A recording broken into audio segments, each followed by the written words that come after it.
Kwa majina ninaitwa Frankie John Haule na ni mgombea ambaye nimeomba ridhaa ya kuchaguliwa au kuteuliwa na chama changu chama pendwa kabisa ninachokipenda, Chama cha Mapinduzi, katika kata hii ya Mahenje.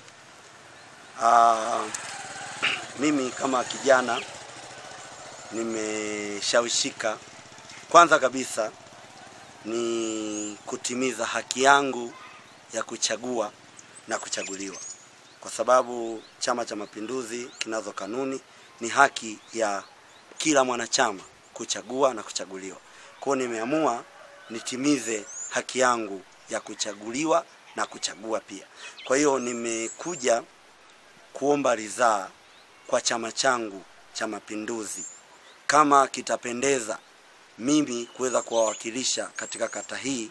Nafikiri utakuwa ni wakati sahihi na utakuwa ni wakati wa Mungu umefika. Lakini nikiwa kama kijana ambaye ni mpenda maendeleo, ambaye nimeamua kupata changamoto ya juu zaidi, kwa sababu kwenye masuala ya uongozi nimeshakuwa na nyadhifa mbalimbali katika kijiji chetu na mambo mengine ya kiserikali, lakini hususa katika kijiji changu cha Mahenje nimekuwa mjumbe wa serikali ya kijiji. Nafikiri uliona pale kama mwandishi wa habari ulikuwepo, tulifanya uchaguzi, nilichukua zile kula kwa kishindo sana. Lakini pamoja na hayo nikaona kwamba ni vema nimejikagua na kujitathmini na kuona uhitaji wa vijana wenzangu katika kata hii, uhitaji wa wazee kuwatengenezea mazingira ya kutengeneza mazingira ya kimaendeleo.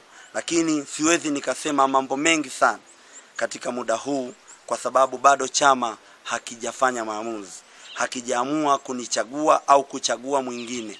Kwa hiyo mimi ninachoweza kuombea ni kwamba tu naombea uchaguzi huu uwe huru, uwe na haki, na yule ambaye atachaguliwa, kama nitakuwa mimi nitaipeperusha bendera. Lakini hata kama atakuwa ni mtu mwingine ambaye wakati wa Bwana utakuwa umefika, tunaamini wakati wa Bwana ni wakati sahihi kuliko nyakati zingine zote za mwanadamu. Kwa hiyo kama wakati wa Bwana ni sahihi wa mimi kusimama na kata yangu pendwa ya Mahenje, basi itakuwa ni wakati sahihi sana.